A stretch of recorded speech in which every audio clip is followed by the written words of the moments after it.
नमस्कार, मैं निधि पालीवाल आज आपके सम्मुख कक्षा 10 के विषय गणित के अध्याय 2 बहुपद को प्रस्तुत करने जा रही हूँ। इस अध्याय के अंतर्गत हम किन चीजों को पढ़ेंगे, आइए हम इस पर एक नजर डालते हैं। सबसे पहले हम बहुपद किसे कहते हैं इसको जानेंगे, बहुपद के मानक रूप को समझेंगे, बहुपदों का वर्गीकरण किस प्रकार किया गया है इसको जानने की कोशिश करेंगे, बहुपदों के शून्यकों का ज्यामितीय अर्थ समझेंगे, बहुपदों के शून्यकों और गुणांकों में संबंध को जानेंगे। इसी के साथ हम विभाजन एल्गोरिथम भी सीखेंगे। सबसे पहले हम बहुपद को देखते हैं। हम कक्षा 9 में पढ़ चुके हैं कि बहुपद क्या होता है। जैसा कि इसके नाम से ही स्पष्ट है कि बहुपद अर्थात जिसमें बहुत से पद हों, यानी कि ऐसा व्यंजक जिसके अंदर बहुत सारे पद हों उन्हें हम बहुपद कहते हैं। इसको कुछ उदाहरण से देख लेते हैं। जैसे हमारे पास x स्क्वायर है प्लस 3x, ये एक बहुपद है। 8 यह भी एक बहुपद है।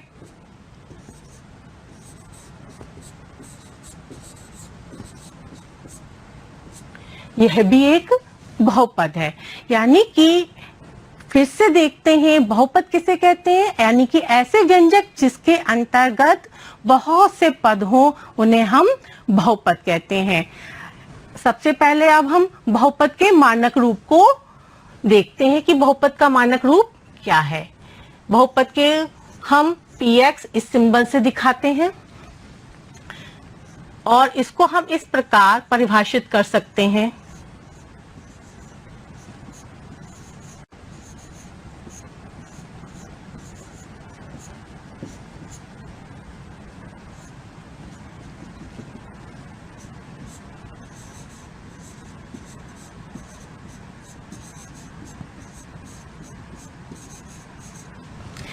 कंडीशन इसके साथ क्या है, जहां an जो है वह 0 के बराबर नहीं हो सकता। यानी कि हम बहुपद को px, fx या gx किसी भी प्रकार से दिखा सकते हैं। और हमारा मानक रूप क्या कहता है, px जो है एक ऐसा व्यंजक है जहां an x to the power n plus a to the an minus 1 x to the power n minus 1 plus and so on a2x square plus a1x plus a0। यहाँ पर अब हम देखते हैं an क्या है, an minus 1, a2, a1, a0 ये सब जो है अचर हैं। अचर को हम पहले भी जान चुके हैं। ऐसी संख्याएं होती हैं जिनका मान नियत रहता है और यही a0, a1, a2, an-1, an यह सब क्या है, इनके गुणांक हैं। किसके गुणांक हैं, जैसे a1 जो है वह x का गुणांक है, a2 किसका गुणांक है, x स्क्वायर का। तो यहाँ पे हमने अभी बहुपद के गुणांकों को जाना। अब हम बहुपद की घात क्या होती है इसको समझने की कोशिश करते हैं। किसी भी बहुपद में x पर उच्चतम जो घातांक होता है उसी को हम बहुपद की घात कहते हैं। इस बहुपद में उच्चतम घातांक क्या है, n है, अतः यहाँ बहुपद की घात क्या है, n है। अब हम एक उदाहरण ले लेते हैं। हमारे पास px इस प्रकार एक व्यंजक है,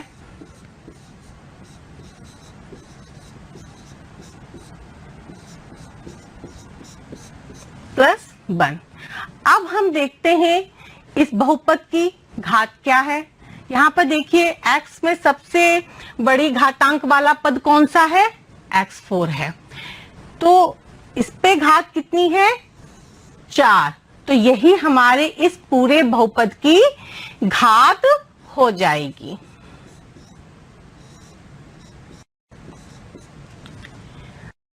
यहाँ पे गुणांक क्या है इस बहुपद कुछ नहीं लिखा तो इसका हम समझ लेंगे 1 का गुणा हो रहा है, अतः 1 जो है वह x पे घात 4 इस पद का गुणांक है। इसी प्रकार हम संबंधित गुणांकों को भी जान सकते हैं। यहाँ पे 1 क्या है, 1 हमारा यहाँ अचर पद है। अब इसके बाद हम बहुपदों के वर्गीकरण पर आते हैं। बहुपदों का वर्गीकरण हम किस प्रकार कर सकते हैं? बहुपदों के वर्गीकरण को करने के 2 आधार हैं, एक पदों की संख्या के आधार पर, एक चर की घात के आधार पर। बहुपदों का वर्गीकरण जब हम कर रहे हैं तो सबसे पहले हम देखते हैं पदों की संख्या के आधार पर एक पदी बहुपद। एक पदी बहुपद क्या होते हैं? एक पदी बहुपद वह बहुपद होते हैं जिसमें केवल एक पद हो। ये हमारे इसके उदाहरण हैं। यह सभी क्या हैं? एक पदी बहुपद हैं। क्यों? क्योंकि इन बहुपदों में केवल एक ही पद है। द्विपद बहुपद क्या होते हैं? ऐसे बहुपद जिनके अंतर्गत केवल 2 ही पद हो। यहाँ पर हमारे पास एक उदाहरण लेते हैं, x प्लस 2x स्क्वायर।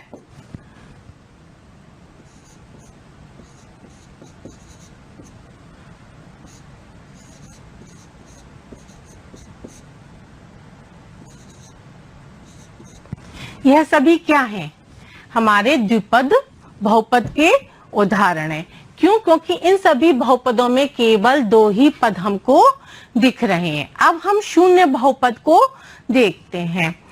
शून्य बहुपद ऐसा बहुपद जिसमें सभी के गुणांक शून्य हो। जितने भी उसमें है पद, उसमें सभी के गुणांक शून्य हो, वह शून्य बहुपद कहलाता है। ये आपने देखा। इसी प्रकार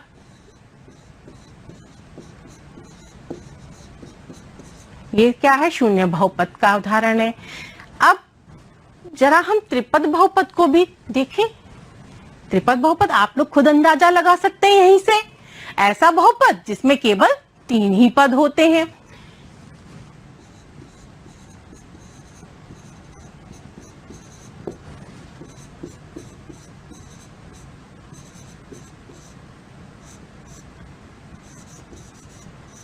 यह सब क्या है? त्रिपदी बहुपद के उदाहरण है। क्योंकि देख रहे हैं आप, इन बहुपदों में केवल 3 ही पद हैं। इसके बाद बहुपदों का वर्गीकरण हम चर की घात के आधार पर करेंगे। चर की घात के आधार पर हम देखते हैं, हम सबसे पहले आता है रैखिक बहुपद। यह हम कक्षा 9 में पढ़ चुके हैं, जिसका व्यापक रूप होता है ax प्लस b।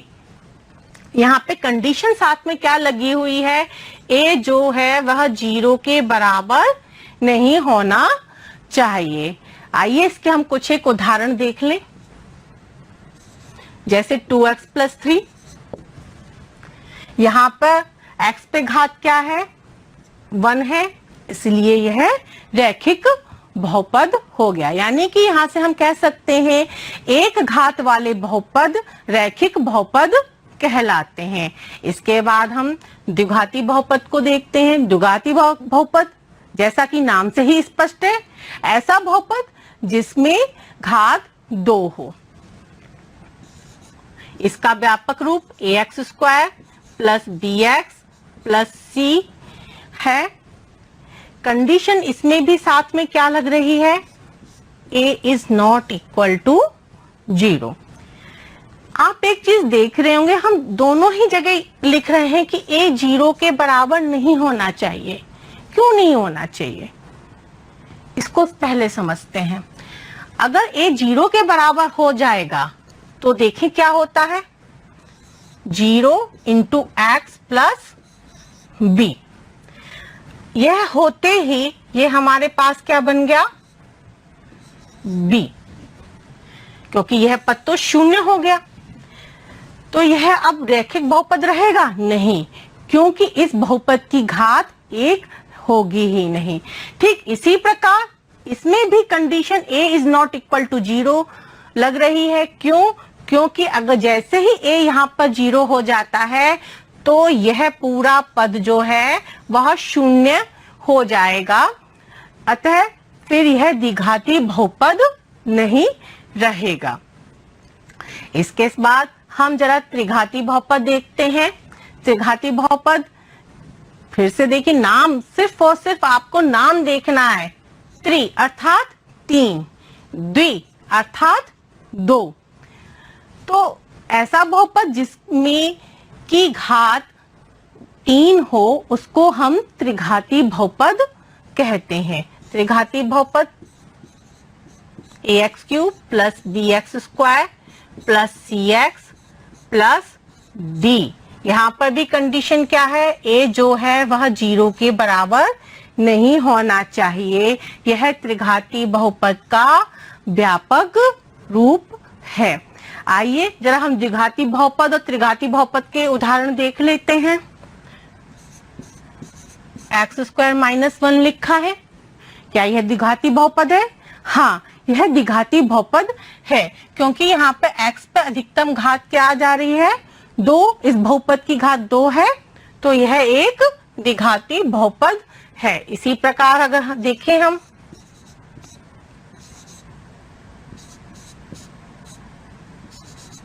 क्या यह बहुपद त्रिघाती है? हाँ, यह बहुपद त्रिघाती है, क्योंकि यहाँ x की घात कितनी है, 3 है, अतः यह त्रिघाती बहुपद कहलाएगा। इसके साथ अब हम शून्यक क्या होते हैं इसको जानते हैं।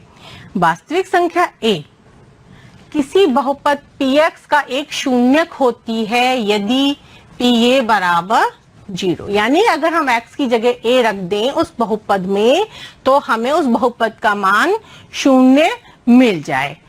इसको समझने की कोशिश करते हैं। हम एक उदाहरण लिया है हमने, px बराबर x पे घात 4 माइनस 2x पे घात 3 प्लस 2x माइनस 4। सबसे पहले इसमें x की जगह 0 रखकर देखते हैं, देखिए क्या मिलता है हमको।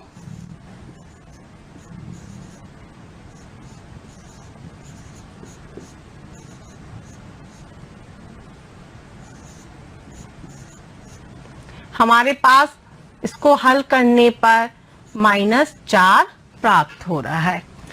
x बराबर 1 रखकर देखते हैं।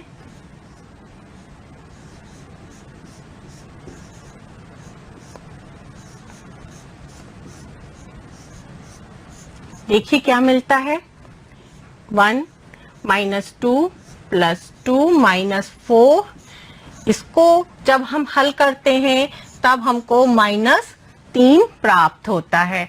जरा x बराबर 2 रख करके देखें, इसमें 2 पे घात 4, 2 गुणा 2 पे घात 3 प्लस 2x माइनस 4। लेकिन अब देखिए हमने क्या किया, यहाँ पे x रख दिया। हमें x नहीं रखना है, हमें क्या रखना है, x की जगह पे 2 रखना है। तो हम यहाँ पे इसको, इस पद को दोबारा से कैसे लिखेंगे, 2 गुणा 2, क्योंकि हम मान रख रहे हैं। इस चीज को ऐसे समझते हैं, जब हम मान रखते हैं तो हम हर जगह जहां जहां x है हर उस जगह पर हम x का वह मान रखेंगे। अगर जब हमने x बराबर 0 लिया है तब हमने हर जगह x की जगह 0 रखा है। ठीक इसी प्रकार जब हमने x बराबर 1 लिया तब हमने हर जगह इसको 1 लिखा। इसी प्रकार जब हम x बराबर 2 रखेंगे तो हर जगह हम x के स्थान पर 2 रखेंगे। इसको हल करने पर देखिए हमें क्या प्राप्त होता है, 0। अब परिभाषा को देखते हैं। हमारी परिभाषा क्या कह रही है, वास्तविक संख्या a किसी बहुपद px का शून्यक होती है यदि x के स्थान पर अगर हम a रख दें और हमें उस बहुपद का मान 0 मिले। तो यहाँ पर x बराबर 2 रखने पर हमको इस बहुपद का मान 0 मिल रहा है, तो x बराबर 2 इस बहुपद का शून्यक कहलाएगी। इसी प्रकार एक एग्जाम्पल और देखते हैं। हमारे पास एक और बहुपद है, px बराबर कुछ इस प्रकार परिभाषित है। इसमें भी जब हम x बराबर 1 रखते हैं तब हमको क्या प्राप्त होता है, p1 is equal to 3 into 1 का square minus 2 into 1 minus 1 is equal to 3 minus 2 minus 1 यानी कि 0। तो x बराबर 1 जो है वो हमको इस बहुपद का शून्यक प्राप्त हुआ। इस प्रकार हम देख रहे हैं कि शून्यक क्या होते हैं। शून्यक वह वास्तविक संख्याएं होती हैं जिनका मान x के स्थान पर उस बहुपद में रखने पर बहुपद का मान हमको शून्य प्राप्त हो। अब हम शून्यकों के ज्यामितीय अर्थ को देखते हैं। ये शून्य कितने महत्वपूर्ण क्यों हैं? हम इनके ज्यामितीय अर्थ को देखकर इस बात को जानने की कोशिश करते हैं। अब हम सबसे पहले रैखिक बहुपद लेते हैं। रैखिक बहुपद हम फिर से बता रहे हैं, आप जो है क्लास 9th में पढ़ चुके हैं और आपको इसका ग्राफ अच्छे से बनाना आता ही होगा। एक बार कोशिश करते हैं हम लोग खुद। यहाँ पर x बराबर 0 रखा तब y का मान हमको यहाँ पे क्या मिलेगा, तब हमें y का मान यहाँ पर 2 मिलेगा। एक बार देख लीजिए,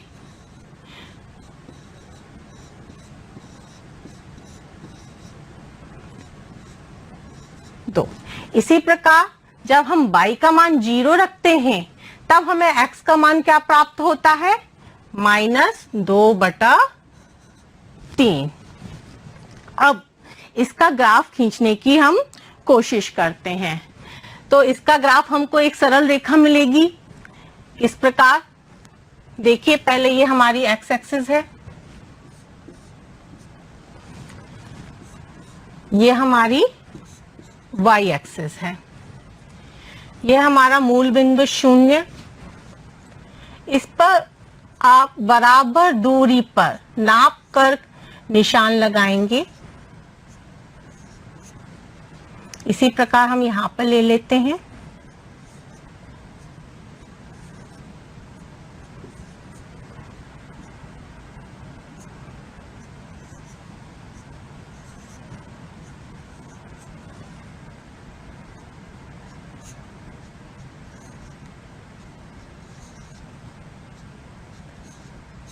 अब हम इस ग्राफ को खींचने की कोशिश करते हैं। देखिए क्या प्राप्त होता है।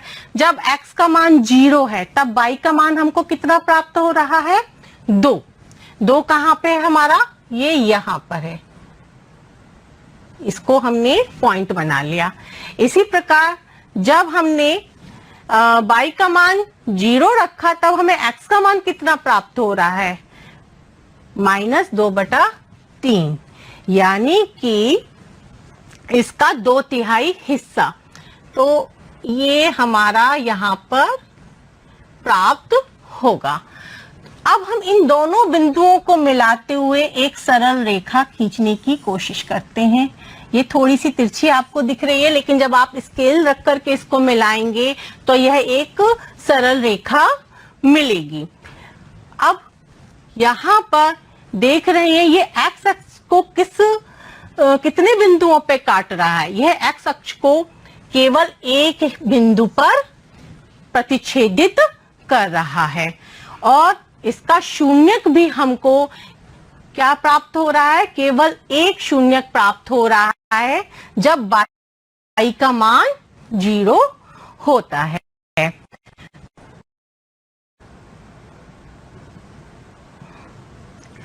अब हम एक द्विघात बहुपद के आलेख को खींचने का प्रयास करते हैं। हमने यहाँ पर एक बहुपद ले लिया x² - 3x - 4, जिसमें x के संगत मानों के लिखे हुए हैं। अब एक्सिस y बराबर दूरी पर निशान लगाते हुए आप जब अपनी कॉपी में काम करेंगे तब स्केल से निशान लगाएंगे, तब वह हमारे बिल्कुल बराबर आएंगे। आप ग्राफ पेपर का भी यूज कर सकते हैं इसमें।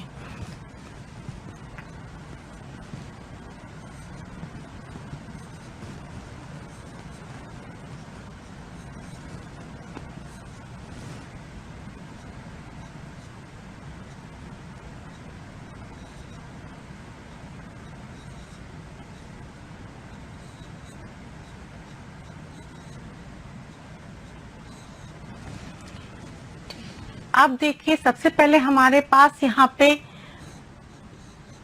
किस बिंदु को हमें प्रदर्शित करना है, -2,6 को। -2,6 कहाँ होगा हमारा, इसके ठीक सामने ये हमारा ये यहाँ पर होगा।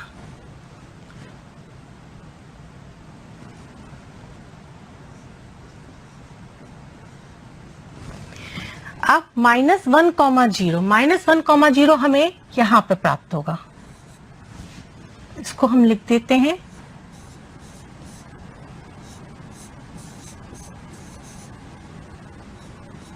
इसी को हल करते हैं तो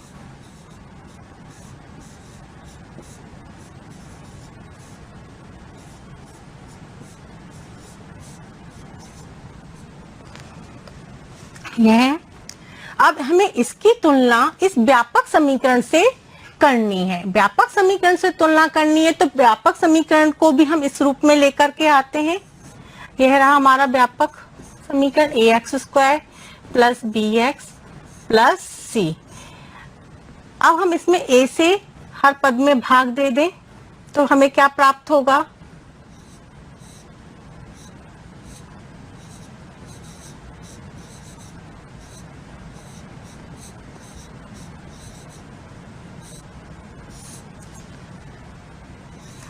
जब हम इसमें भाग दे रहे हैं ए से तो हमें ए से इसमें गुणा भी करना पड़ेगा, तभी है इसके तुल्य होगा।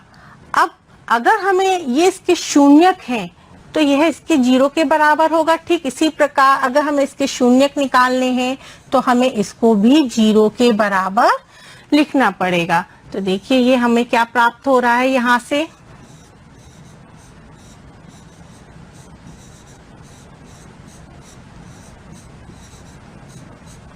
अब हम इन दोनों समीकरणों की तुलना करते हैं। तुलना करने पे हमें क्या प्राप्त हो रहा है, अल्फा प्लस बीटा जो है वह b/a के इक्वल हमें प्राप्त हो रहा है, लेकिन चिन्ह क्या लग रहा है बाहर, माइनस का। ठीक इसी प्रकार जब हम अल्फा इंटू बीटा देखते हैं तब हमको c/a मिलता है। अब देखिए तुलना करने पर अल्फा प्लस बीटा हमें क्या प्राप्त हुआ,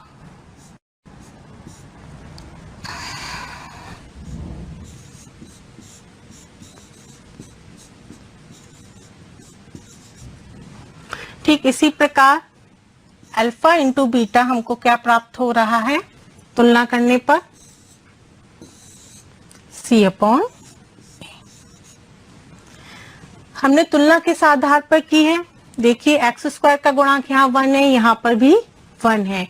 x का गुणांक यहाँ पे अल्फा प्लस बीटा है और यहाँ पे x का गुणांक b/a है, लेकिन यहाँ अल्फा प्लस बीटा के साथ किसका चिन्ह लगा हुआ है, माइनस का चिन्ह।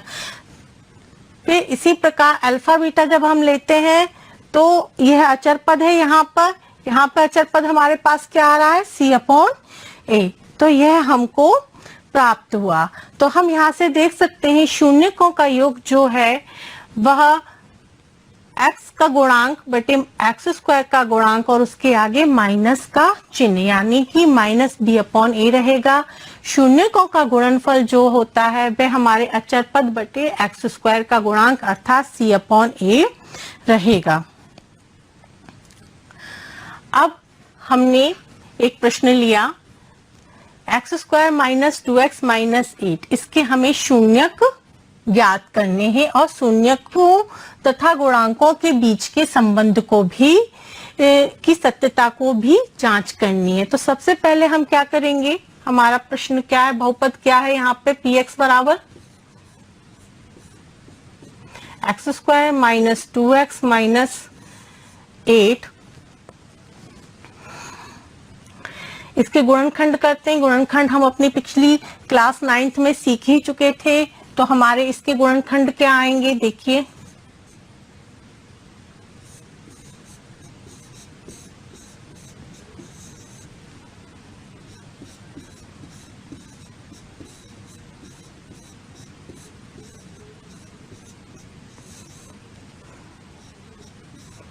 इसमें से कॉमन निकल कर आ गया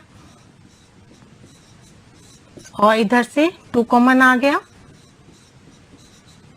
तो हमें इसके गुणनफल क्या प्राप्त हो रहे हैं, x प्लस 2 और x माइनस 4, ये हमें इसके गुणनखंड प्राप्त हुए।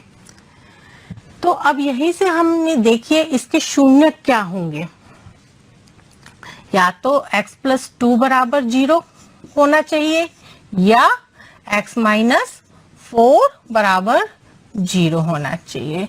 तो देखिए x का मान यहाँ से क्या प्राप्त हो रहा है, माइनस का 2, और यहाँ से x का मान हमें क्या प्राप्त हो रहा है, 4, यानी कि px जो है वह 0 के बराबर तब होगा जब x बराबर माइनस 2 हो अथवा x बराबर 4 हो। तो यह तो हमको इसके शून्यक हमको प्राप्त हुए। अब हम शून्यकों और तथा गुणांकों में भी संबंधों की जांच करते हैं। तो देखिए मूलों का जोड़ अल्फा प्लस बीटा, यहाँ हमारे शून्य क्या निकल के आए, -2 और 4, ये हमारा अल्फा है, ले लेते हैं इसको, हम बीटा ले लेते हैं। तो देखिए क्या निकलता है हमको, -2 + 4, ये कितना निकल कर आया हमारे पास, 2। हाँ यहाँ पर 2 है। कैसे, अभी हम इसको चेक करते हैं। फिर हमने मूलों का गुणा किया, मूलों का जब हम गुणा कर रहे हैं तो 2 गुणा 4, ये हमारे पास कितना आ रहा है, -8 आ रहा है। अब सूत्र हमारा क्या था, अल्फा प्लस बीटा क्या था, -x² का गुणांक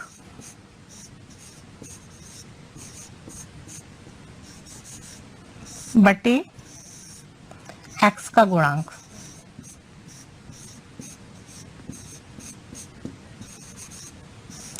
x² का गुणांक हमारे पास क्या आया, यहाँ पे देखिए 1 है, और x का गुणांक हमारे पास कितना है,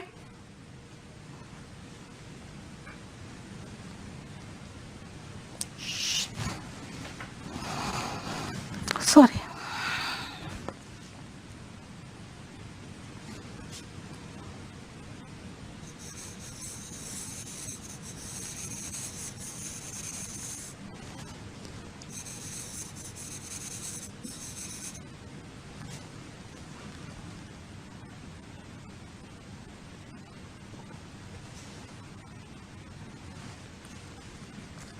अब हम अल्फा प्लस बीटा देखते हैं। यहाँ पर हमारा सूत्र क्या कह रहा था, सूत्र हमारा कह रहा था x का गुणांक माइनस x का गुणांक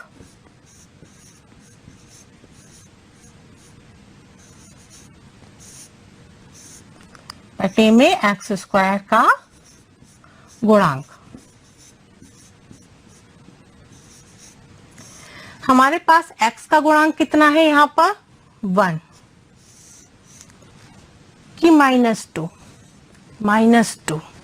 x का गुणांक हमारे पास क्या आ रहा है, -2, और x² का गुणांक यहाँ पे क्या है, 1, और माइनस ये हमारे पास क्या आ गए, 2।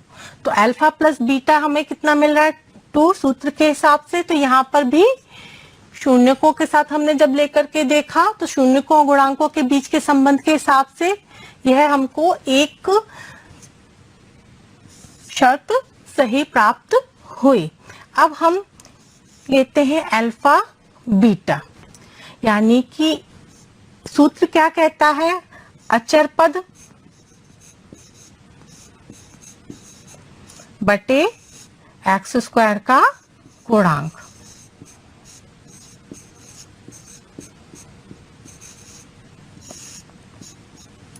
अचर पद हमारे पास क्या है, -8 है, और x² का गुणांक 1 है, कितना निकल कर आ रहा है, -8। यहाँ पर भी -8 है। अतः शून्यकों तथा गुणांकों के बीच के संबंध की सत्यता की हमने जांच की, जो कि हमको सही मिला। अब एक द्विघात बहुपद ज्ञात कीजिए जिसके शून्यकों का योग 1/4 तथा गुणनफल -1 है, यह आप लोग स्वयं हल करेंगे।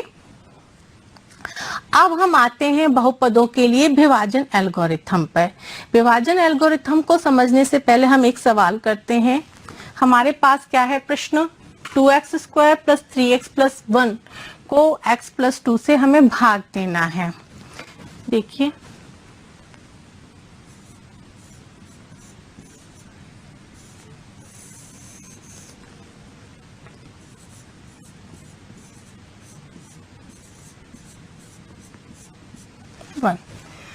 अब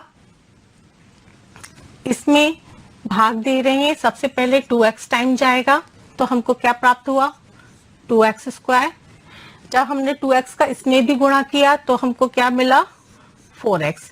ये हम गुणा किस तरीके से कर रहे हैं जरा देख लेते हैं। 2x square 4x plus 4x हमको कैसे प्राप्त हुआ, हमने क्या किया, 2x का गुणा हमने x प्लस 2 में किया तो हमको 2x स्क्वायर प्लस 4x प्राप्त हुआ। 2x का ही हमने गुणा क्यों किया, इसके लिए बहुत आसान तरीका है। हमने इसका जो पहला पद है और इस इधर जिससे हम भाग दे रहे हैं उसके पहले पद को लिया, इनको हल करने पे हमें क्या प्राप्त हो रहा है, 2x।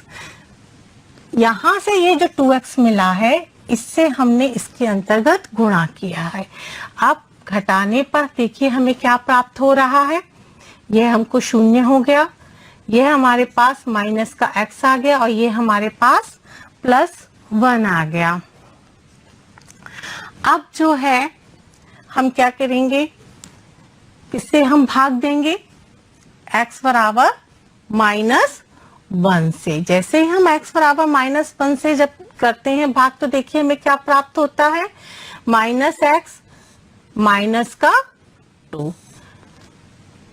घटाने पर हमारे चिन्ह परिवर्तित हो जाएंगे और देखिए हमको क्या प्राप्त हुआ, 0 प्लस 3। अब देखिए यहाँ पे x का एक भी पद नहीं है तो अब इसके आगे हमारा भाग नहीं जाएगा, अतः यह हमारा भागफल आया और 3 हमारा यहाँ पे क्या हुआ, शेषफल। अब हम एक और प्रश्न लेते हैं। इस बार हम x square plus 2x plus 1 का भाग 3x cube plus x square plus 2x plus 5 में देंगे तो देखिए हमको क्या प्राप्त होता है। सबसे फर्स्ट टाइम ये जा रहा है 3x, तो क्या हमको गुणा करने पे प्राप्त हुआ, 3x cube plus 6x square plus 6x नहीं होगा, यहाँ पर हमारा 3x आएगा। इसको ये गलती ना हो तो इसके लिए हम क्या करेंगे, अलग से करके देख लेते हैं।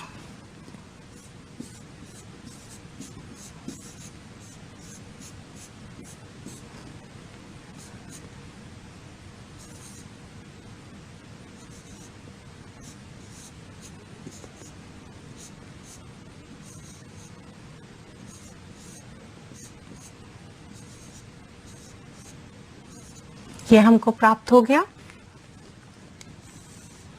घटाने पर देखिए चिन्ह परिवर्तित हो रहे हैं। हमको क्या मिला, -5x स्क्वायर और ये हमारे पास आ गया माइनस का x, इधर से हमने +5 ले लिया। अब यहाँ पर देखिए हम -5 से अब डिवाइड जाएगा हमारा, तो -5 से जब इसमें हम गुणा करेंगे तो माइनस का 5x स्क्वायर माइनस 10x और माइनस का 5। फिर से घटाकर देखते हैं, हमें देखिए क्या प्राप्त हो रहा है। ये हमारे कैंसिल हो गए। यह हमको यहाँ पर क्या मिल गया, 9x और ये हमारे पास कितना आ गया, 10। अब देखिए यहाँ पर भागफल हमको क्या मिल रहा है, 3x माइनस 5 और हमको शेषफल क्या प्राप्त हो रहा है 9x प्लस 10। अब हमने इसके आगे भाग क्यों नहीं दिया? पहले तो हमने कहा था x नहीं आ रहा है शेषफल में, इस बार तो x आ रहा है। हमने इसलिए भाग नहीं दिया क्योंकि यहाँ पर घात कितनी है जिससे हम भाग दे रहे हैं 2, और जिसमें हम भाग दे रहे हैं अब वहां पे घात कितनी है 1, जो कि इससे कम है, अतः अब इसके आगे हमारा भाग नहीं जाएगा। अब यहाँ से हमको क्या निष्कर्ष प्राप्त होता है देखते हैं। यहाँ से हमें निष्कर्ष प्राप्त होता है अगर px और gx कोई दो बहुपद हैं जहाँ gx 0 के बराबर नहीं है तो हम बहुपद qx और rx ऐसे प्राप्त कर सकते हैं कि px बराबर gx into qx plus rx, जहाँ rx बराबर 0 अथवा rx की घात जो है gx की घात से कम है, अर्थात भाज्य बराबर भाजक गुणा भाजफल प्लस शेषफल। यह निष्कर्ष बहुपदों के लिए विभाजन एल्गोरिथम कहलाता है। अब हम एक और प्रश्न लेते हैं।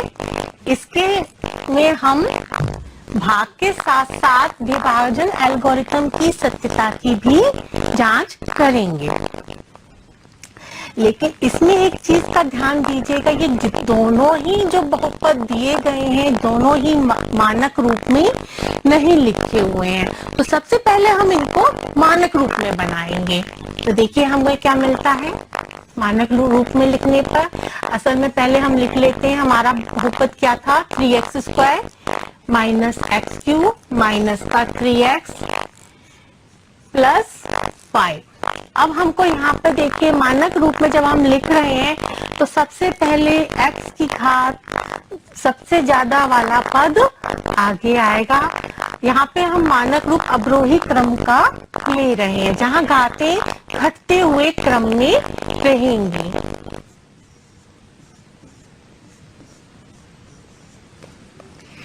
अब इस 1 माइनस एक्स स्क्वायर हमें क्या प्राप्त हुआ माइनस एक्स स्क्वायर प्लस 1। हमने दोनों ही पदों को उनके मानक रूप में यहाँ पर लिख लिया है। अब हम इनका भाग देंगे। देखिए हम भाग किस प्रकार देंगे, अब तक आप लोग देख ही चुके हैं, एक बार और अभ्यास कर लीजिए। भाग देने के बाद ही हम इसकी सत्यता की जांच करेंगे।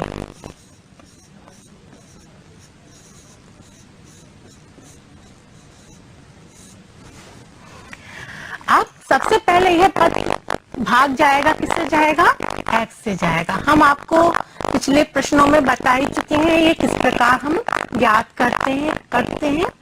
यहाँ पर भाग देने पे हमें क्या प्राप्त हुआ माइनस एक्स क्यूब, और जब हम गुणा कर रहे हैं minus x cube plus x प्राप्त होगा, लेकिन x को हम कहाँ लिखेंगे x के नीचे। यही इसका की पॉइंट है, बहुत ही महत्वपूर्ण बिंदु है। अगर हम इस चीज को ध्यान रखें तो हमारे सवाल कभी गलत नहीं होंगे। तो अगर हमने x को इधर लिख दें वैसे कोई फर्क नहीं पड़ेगा, लेकिन हमको जब गणना करेंगे तो हमको दिक्कत होगी। तो इसलिए कोशिश ये करिए, प्रयास ये करिए हमेशा समान घात वाले पदों को ही हम एक जोड़ें या हटाएं और उनको उसी क्रम में ही रखें। हटाने पर हमारे चिन्ह परिवर्तित हो जाएंगे। देखिए हमें क्या मिला 3x स्क्वायर माइनस का 4x और ये हमने कर लिया प्लस 5। अब हमने क्या किया यहाँ पर, इससे हमें करना होगा की बार गुणा इसमें 3 से, लेकिन वह भी -3 से, तभी हमको मिलेगा। देखिए हम जब -3 से गुणा करेंगे तो ये हमारे पास क्या आ जाएगा प्लस का 3x स्क्वायर, और यह हमारे पास निकल करके क्या आ जाएगा 1 से जब हम गुणा करेंगे तो यह आएगा हमारे पास माइनस का 3। हमने यहाँ पर भी अचर पद को अचर पद के नीचे ही रखा है। अब घटाने पर देखिए क्या मिल रहा है, -4x प्लस का हमारे पास क्या आया 8।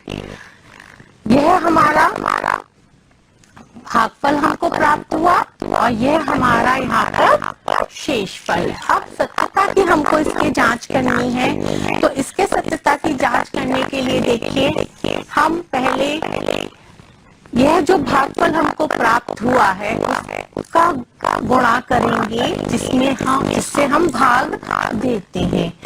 -x² + 1 इंटू x - 3 और साथ में हम शेषफल को तोड़ेंगे।